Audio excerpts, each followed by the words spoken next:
Welcome back to PlayStation Experience 2017. It is my great pleasure to be here with Dominic and Jeff from Pixel Opus to talk about Concrete Genie. Hey, Justin, how you doing? Hey, it's great to be here with you guys. And Meredith, thank you so much for playing co-host on this one. I have to. I saw this game last night when we did the little presentation. Yeah. You guys had to sit down with Greg, and it just looks so gorgeous. Thank you. Yeah, the game looks really incredible. It's so great to finally have it out there. Obviously, you guys did Entwined a while ago. You've been kind of toiling away at Concrete Genie in the shadows of the SIEA campus for the last last few years? Yeah. Yeah. We are coming up on 3 years Yeah. on this, so it's been a substantial investment. Yeah. Yeah, we've given a lot of time. Well, the game looks absolutely gorgeous. We actually have some gameplay footage here that we can take a look at. You guys actually just showed off some gameplay last night. Yeah, we announced the game in Paris, Yeah. which was super exciting. You were there. Yeah. And one of the questions that we got asked a lot was, so how does the painting actually work? And we thought that PSX would be a great place to debut the painting live for the first time. And so Jing, our designer, is over there painting away. Oh, great. And what we wanted to kind of show and emphasize is how easy it is to make something beautiful in the game. And one of our most important player fantasies is making anybody feel like they could be an artist. And so we use the motion controller and the DualShock 4, which is a really accessible and intuitive way to do it, to guide that cursor around. And then we take the marks and the strokes that you leave in the world and grow them into something beautiful. And there's a whole selection of brushes that you find as you play through the game, and each of them behaves a little bit differently. And there's a lot of nuance to them, but they're really easy to use. So we try and give them a lot of depth for you to discover over time. Oh, yeah. Well, I will be the true test of how accessible this mechanic is, because I cannot draw to save my life. I couldn't draw my way out of a paper bag. So we'll see. I'm really looking forward to getting my hands on it for myself. I just love the idea that you're actually using the controller. It's not like you're moving sticks or anything like that. I think that does make it more accessible to people because it's such an organic thing to do. You're like, oh, I want the branch to go this way. You know when you were a little kid and you would like play video games for the first time, and every time you wanted to jump, you would do this with it, or maybe that was just me, I don't know. But I feel like that's such an intuitive thing. We're like, I want the branches to grow this way. That's exactly It's right. a brilliant idea. Yeah, we very much wanted them to feel like they're animated and like they're coming alive, so each stroke has life. Yeah, Yeah. Rather than they're not very much not stickers, but animated strokes. How many different prototypes of this mechanic did you guys go through before you landed on this iteration? Oh, that's a good question.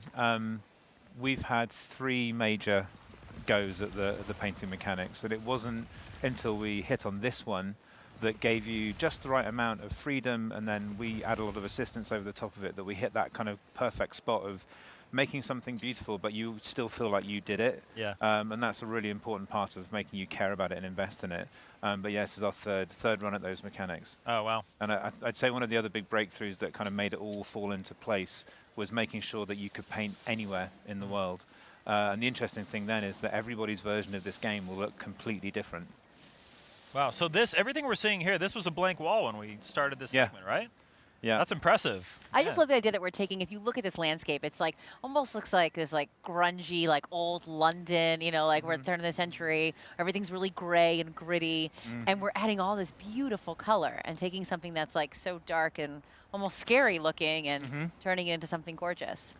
Yeah, we actually had multiple iterations on the world as well.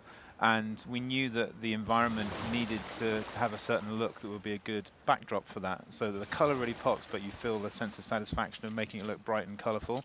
But that being said, the world itself still has this kind of eerie, mysterious, beautiful vibe that makes you want to explore it in its own way as well. Yeah, we wanted the world to feel very, very handcrafted, so there's a lot of attention to detail. So it was important to get just the right size for the city so that the team could go in there and really make sure that it was the right quality. So yeah, I love the creative aspect of this, and I'm completely sold on it. But what makes this a game? What is your what's your gameplay loop? What's it feel like when you actually settle down to start playing it? Good question. So this is just one small part of it. It's a key mechanic in the game, but it really is a fully featured third-person action adventure game. Ah, okay. And one of the most important themes in the game is bullying. And so that obviously lives in the gameplay too. And there's a bunch of kids in the neighborhood that are kind of giving Ash a hard time. And so they exist in the world as AI, and they put pressure on you and chase you around while you're trying to paint and make the place beautiful. And then another really important part of the gameplay loop is the creatures that you make. And there's puzzles in the world that kind of block your progress. and you have to make creatures that have different abilities to help you solve these puzzles. And so how you paint them affects their personality, and then the colors that you pick give them different abilities as well. So if I paint a red creature with a red body, he has fire abilities. Or if I paint one with a yellow body, they have electricity as their kind of superpower. And then you kind of collaborate with the creatures and guide them around and solve puzzles together.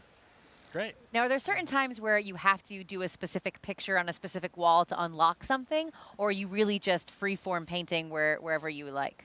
Good question. We used to be that specific, but now what we do is we let you do have to paint in certain specific places. There's some kind of magically resonant places where you have to do a certain painting, but how you paint it is still completely up to you. Nice. So we never judge your painting. We never say you're doing it wrong or that's not good enough or. You might say that You're when I fine. start playing. Like I said. Because we want to make sure that nobody feels like they can't experiment and have fun with So it. like this purple glow that we're seeing, is that one of those areas where you know you need to paint something there? That's actually one of our other themes in the game, which is the town is polluted. So one of the reasons that it's practically abandoned, this fishing village, is that there's been some kind of environmental disaster that's killed all the wildlife locally and made people move away from the town.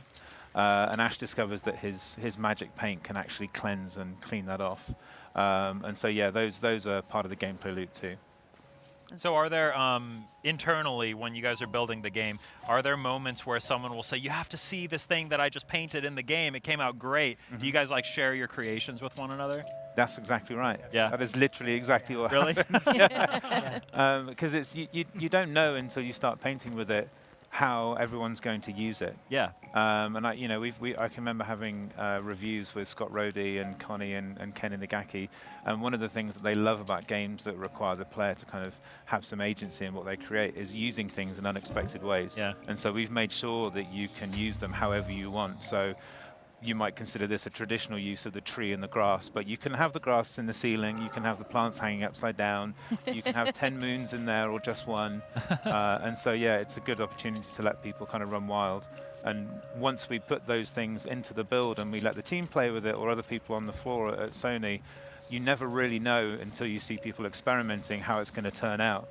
And we've had people from other teams within Worldwide Studios come and do amazing kind of abstract compositions that never would have occurred to us. Yeah. But yeah, and they do it so quickly as well.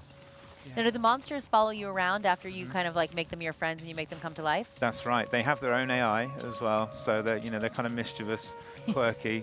And they have different personalities as well, but you can guide them as well. So you can hold your brush up and pull them around like Jing's doing right now and pull them around the environment and get them to go where you need to go. And they also interact with the paintings, which is really fun. So as you're painting your kind of landscape, it's like making a home for them, really. Yeah. And they'll play with the butterflies or Yeah. blow the dandelions. I love it. Yeah, even how you paint them changes their animation. So if you Oh, really? paint a quadruped, paint them horizontally, they'll act more like a quadruped would. They'll howl at the moon and run a unique set of animation. So yeah, we basically look at whether you've done a more horizontal or a more vertical stroke for the body, and Jing's doing what will probably, hopefully, turn into a dog-like creature. Whatever it is, it looks cool.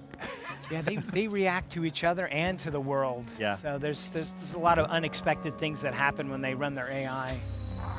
There we go. We got some new Oh, yeah. friends. Look at them. I love it. So you guys are a pretty small team. I think you mentioned 14 people? There's 14 core team members, and we have a couple of other interns and contractors at some given time, depending on what stage we're at. But That's yeah, incredible. we're small. Yeah. 14 people. It's amazing to see what a small team like you guys can do when you have so much heart, so much passion for what you're doing. And time as well. I think it says an awful lot that we have the support from the company to spend this much time in getting something right. But yeah, I believe we're the smallest first-party team globally in PlayStation. Wow. Really? Yeah. Wow. Well, you guys are somehow with the smallest team, you're making the game that I am probably most excited for. That's great to hear. And I love the shirts. I know you guys debuted those shirts last night. Yes, I did you really get one love- yesterday? That No, was they fun. were. There was a crowd as we were walking out. They were swarming all the tables. I'll have to. I will get one for you. Wonderful. We'll make sure that you guys have Really, really beautiful. I love the art design. Awesome. That was done by Lansing, our character illustrator. Yeah. Oh, nice. Yeah. So one other thing I wanted to touch on is the soundtrack.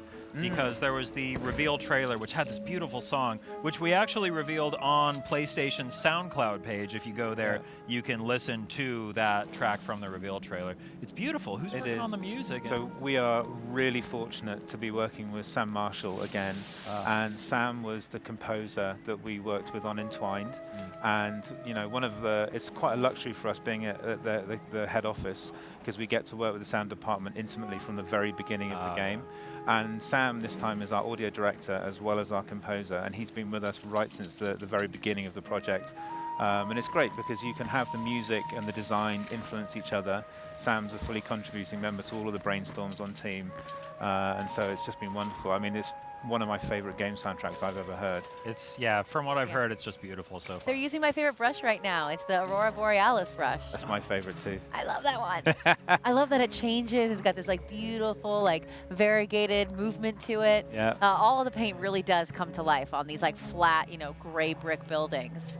Not just in like the vibrancy of the colors, but in the actual movement of it all. Yeah. It's really impressive. So, yeah, I think we're just about wrapped up here, but before we let you go, anything else you wanted to say to the fans? Thank you so much for the amazing response that we've had. It's been really overwhelming walking the floor, having people come up to us and say how excited they are about playing the game. And we can't wait to tell you more about it next year. There's so much more to show. And so in 2018, we're going to be focusing more on the action parts of the game as we lead up to release, Great. Well, Dominic, Jeff, Meredith, thank you all for taking the time here. And yeah, we'll hear more from you guys soon. That's Concrete Genie. PlayStation